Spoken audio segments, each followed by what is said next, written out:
तो एक दिन मुझे भी आपने प्रोग्राम में बुलाइए। मेरे जेब में कितने कलर के कार्ड पड़े हैं लोगों के, उसका कलर का नाम ही बता देना कि ब्लू है, रेड है। देश ना कुछ जादू से चलेगा ना कुछ शक्ति से चलेगा। ये देश साक्षात बता दूं संविधान से चलेगा, और संविधान से चलेगा और चल भी रहा है और चलना भी चाहिए। इन सब चीज़ों का चमत्कार थोड़ी ना करते हैं जिन पर चमत्कार क्या हुआ? अरे हमारे देश में नौजवान भाई हमारे शहीद हो रहे हैं, चमत्कार इस पे करना चाहिए यार। कमाल कर रहे हो कि उन्हीं को कहीं ना कहीं एक टेंडर दे दिया जाए, जिससे कि वो जो लड़ाइयाँ होती हैं वो रुक जाए कहीं ना कहीं। मेरा सामान है, गलत बता रहा हूँ? कहीं ना कहीं तो वो चमत्कार करते हैं, तभी तो लोग उनको जय जयकार करते हैं। मैं आपको क्या बोल रहा हूँ, अगर यार 1 करोड़ पब्लिक के अंदर में अगर 2-4 का काम बाय द वे हो ही रहा और हो गया इलाज होते होते, तो स्वयं उस नागरिक के लिए वो डॉक्टर भगवान है। और भगवान फिर वो डॉक्टर कब नहीं है ये आपको क्लियर कर दूं। अगर उसकी उस दौरान मौत हो गई तो वही 4 लोग जो उसको गाली बकेंगे, उसकी जो उतार देंगे डॉक्टर की।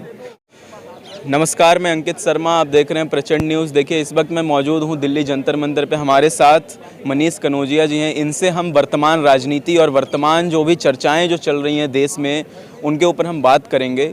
सर, सबसे पहले आपका स्वागत है। जी नमस्कार। सर, अभी बागेश्वर धाम के मुद्दे पे बहुत ज़्यादा न्यूज़ चल रही है। कल बागेश्वर धाम के जो धीरेंद्र शास्त्री जो हैं, बाबा जो हैं, वो कल आज तक पे आए, जी न्यूज़ पे, बड़े बड़े न्यूज़ चैनलों पर आए। उन्होंने अपनी बातें रखी, बड़े बड़े न्यूज़ रिपोर्टर्स ने उनसे सवाल भी किया। उन्होंने अपनी बातें रखी और उन्होंने कहा कि मैं ये चीज़ें साबित कर सकता हूँ, हनुमान चालीसा में ये ताकत है, बजरंगबली ये चीज़ कर सकते हैं, मेरे अंदर कोई ताकत नहीं, ऐसा उनका कहना है। लेकिन लोग ये कह रहे हैं कि उनके चमत्कार की वजह से ही हम उनके यहाँ जाते हैं। मुझे एक बात बताइए, हनुमान चालीसा का नाम तो आज उन्होंने लिया है, इससे पहले कभी लिया था क्या? मुझे बताओ कभी लिया हो तो। आज जनता उनसे सवाल जवाब कर रही है, मीडिया सवाल जवाब कर रही है। अगर जादू है तो जादू का जो नाम है इन्होंने हनुमान चालीसा पे डाल दिया। गलत है ये बात, ये ऐसा हमको नहीं करना चाहिए था, मेरा ऐसा मानना है। अगर स्वयं आपके अंदर अगर शक्ति है और आप साक्षात आपके अंदर शक्ति ईश्वर वरदान करता है आपके अंदर शक्ति, तो आपको उस माध्यम से चीज़ों को दर्शाना चाहिए, दिखाना चाहिए जनता के बीच में। पर्टिकुलर 1-2 व्यक्ति को बिठा के, अपने लोगों को बिठा के और जादू शक्ति दिखाओगे, मैं उसको शक्ति नहीं मानता। शक्तियाँ इंसान के हर प्रत्येक नागरिक के अंदर है स्वयं, लेकिन आप इतना बड़ा चैलेंज कर दोगे। मैं उनसे पूछ रहा हूँ कि अगर आपके अंदर स्वयं शक्ति है तो एक दिन मुझे भी आपने प्रोग्राम में बुलाइए। मेरे जेब में कितने कलर के कार्ड पड़े हैं लोगों के, उसका कलर का नाम ही बता देना कि ब्लू है, रेड है या नेवी ब्लू है। लेकिन सर, वो चमत्कार करते हैं तभी तो लोग उनके पास देखते हैं। कि मैंने देखा है इतने बड़े बड़े हजारों भीड़ जाते हैं। वो तो इंसान के जीवन के बारे में बताते हैं ना। मैं सिर्फ छोटा सा पूछ रहा हूँ, कलर पूछ रहा हूँ यार। अच्छा। और कलर के लिए तो टेक्नोलॉजी भी आ चुकी है, बता सकते हो आप छू के भी। तो मैं तो उनसे ये इतना बोल रहा हूँ कि मेरी जेब में 10 कार्ड रख के लाऊंगा उनके पास, और उसमें इतना बता देना कौन सा ब्लू है, कौन सा रेड है, कौन सा नेवी ब्लू है, कौन सा स्काई ब्लू है, इतना ही बस। तो आप धीरेंद्र शास्त्री जी को चैलेंज कर रहे हैं कि वो आपके बात इतना ही बोल रहा हूँ भाई साहब। अगर इतनी शक्ति होती ना तो हमारी भारत सरकार, जो इंडिया गवर्नमेंट, जो हमारी नेवी के ऊपर जो इतना पैसा जो है खर्च करती है, हमारे नौजवान भाई बंधु शहीद हो जाते हैं और जिसके लिए हम कहीं ना कहीं न्याय मांगते हैं, तो मेरा ऐसा मानना है, मैं उन्हीं को, भारत सरकार से एक अपील करता हूं कि उन्हीं को कहीं ना कहीं एक टेंडर दे दिया जाए, जिससे कि वो जो लड़ाइयाँ होती हैं वो रुक जाए कहीं ना कहीं। मेरा ऐसा मानना है। गलत बता रहा हूँ तो बता देना भाई सब लोग। लेकिन वो इन सब चीज़ों का चमत्कार थोड़ी ना करते हैं जिन पर चमत्कार क्या हुआ? अरे हमारे देश में नौजवान भाई हमारे शहीद हो रहे हैं, चमत्कार इस पे करना चाहिए यार। कमाल कर रहे हो आप। हमें जो सुनिए, हमारे देश का नुकसान हो रहा है उस पर चमत्कार करना चाहिए। हमारे देश में करप्शन हो रहा है उसको रोकना चाहिए, उस पर चमत्कार करना चाहिए। हमारे देश का गरीब नागरिक आदमी गरीब हो रहा है उस पर चमत्कार करना चाहिए। हमारे देश के अंदर प्राइवेटाइजेशन हो रहा है वो क्यों हो रहा है उस पर चमत्कार करना चाहिए। हमारे देश में हेल्थ सेक्टर बेकार है तो उस पर चमत्कार करना चाहिए।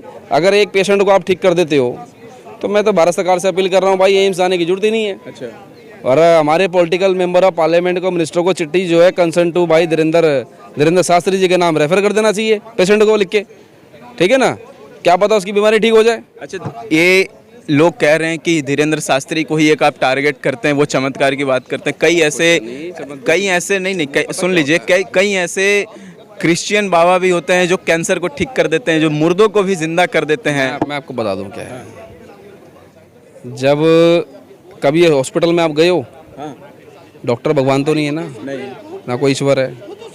डॉक्टर रिपोर्ट के आधार पर आधारित है, जिसको हम भगवान का कहने का दर्जा देते हैं। डॉक्टर ने मेरी जान बचा ली, पता होगा नहीं बात हो। अगर हम जब कहीं भी इमरजेंसी अस्पताल में एडमिट होते हैं तो सबसे पहले वो हमारे ब्लड सैंपल लेता है। जब बीमारी नहीं पकड़ी जाती तो उससे एक रेशो होता है जो बीमारी का समझ में आता है डॉक्टर को, मोटा मोटा, कि इसकी ये बॉडी के अंदर ये फॉल्ट है। उसके आधार पे वो उसकी एक लेवल दवाई लिखता है, दवाई बनाता है कि वो ये इस mg गोली इसको खानी है, वो ठीक हो जाएगा। तो वो आइडिया लेता है। अगर उसकी जान बच गई इलाज होते होते, तो स्वयं उस नागरिक के लिए वो डॉक्टर भगवान है। और भगवान फिर वो डॉक्टर कब नहीं है, ये आपको क्लियर कर दूं। अगर उसकी उस दौरान मौत हो गई तो वही 4 लोग जो हैं उसको गाली बकेंगे, उसकी जो उतार देंगे डॉक्टर की। तो ये कंसेप्ट आपको समझना है कि जिसका अगर काम हो गया तो वो 4 लोगों को बोलते हैं कि धीरेन्द्र शास्त्री जी भगवान हैं। मेरे कहने का मतलब ये है।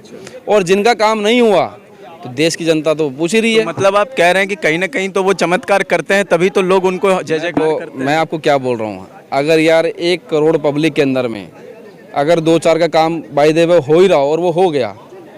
आपको पता है कि आसाराम बापू जी के यहाँ पे जब महिला जाती थी तो पूछते थे कि महाराज जी हमारे बेटा हो जाना चाहिए। तो वहाँ परंपरा है केला चढ़ाने की, पता हो तो आपको, आप 1 दर्जन केले चढ़ा दो तो क्या पता आपके बेटा हो जाएगा। और जब बेटा होना ही था उसको तो वो तो हो गया। बताओ मुझे आप, वो तो बेटा उसका हो ही गया ना। तो महाराज जी का कोई आशीर्वाद है उसके ऊपर में यार, वो तो साक्षात ईश्वर का वरदान है। जो चीज़ नेचुरल है वो होनी है, वो होनी है, उसको कोई नहीं निकाल सकता है। मैं दोस्त, ये तो स्वयं जीवन में आपके कर्म है, जो आप करोगे वैसा ही आपके सामने आएगा। कोई शक्ति नहीं है, क्लियर कर दूं आपको मैं। हाँ ठीक है, कुछ शक्तियाँ होती हैं ईश्वर की जो है, जिसको आप गॉड भगवान में नहीं मानते। मैंने बोला भगवान है या नहीं है, मैं दोनों उसका मतलब समझ रहा हूँ। भगवान कैसे है और कैसे नहीं है ये आपको पहले क्लियर कर दूं। मैं मॉर्निंग में उठा, ठीक है, मैं दूसरे के प्रति गलत विचार ना रखूँ, भावना रखूँ, तो वही एक भगवान है बस। समझ रहे हो? ये नहीं कि मैं झूठी मूठी जाके भगवान को और जाके माला चढ़ा दूं और 2-4 किलो सोना चढ़ा दूं और यहाँ करूं गलत क्राइम, तो मैं नहीं मानता। फिर तो क्या हुआ, कहीं ना कहीं मैं भगवान की आस्था पे कहीं ना कहीं मैं खेल रहा हूँ। जो कुछ लोग ऐसे हैं, खेल भी रहे हैं डियर, बुरा मत मानना, खेल भी रहे हैं खेलने वाले लोग। और क्या पता मैं भगवान की पूजा ना करता हूँ, भगवान को बहुत मानता हूँ। लेकिन आजकल जो इस देश में राजनीति चल रही है वो परंपरा बन गई है कि एक आदमी तय कर देगा, नहीं ये आदमी भगवान को नहीं मानता, वो आदमी मानता है, और क्या पता वो ही ना मानता हो बोलने वाला। ये तो आजकल सर्टिफिकेट देते तुरंत ऑन द स्पॉट। आज विषय इस देश के अंदर महंगाई का है, बेरोजगारी का है, सिलेंडर का है, तेल का है, यातायात समस्या का है, गरीब नागरिक का है, किसान का है। हम उस विषय पे क्यों नहीं बात करते? धीरेन्द्र शास्त्री को ले आते हैं, क्या मतलब धीरेन्द्र शास्त्री जी को लगातार वो ऐसे बयान भी देते हैं, न्यूज में बने रहते हैं कि हिंदुत्व का ये देश हिंदू राष्ट्र बन ले। सुन लिए, ये देश चलेगा संविधान से, ठीक है?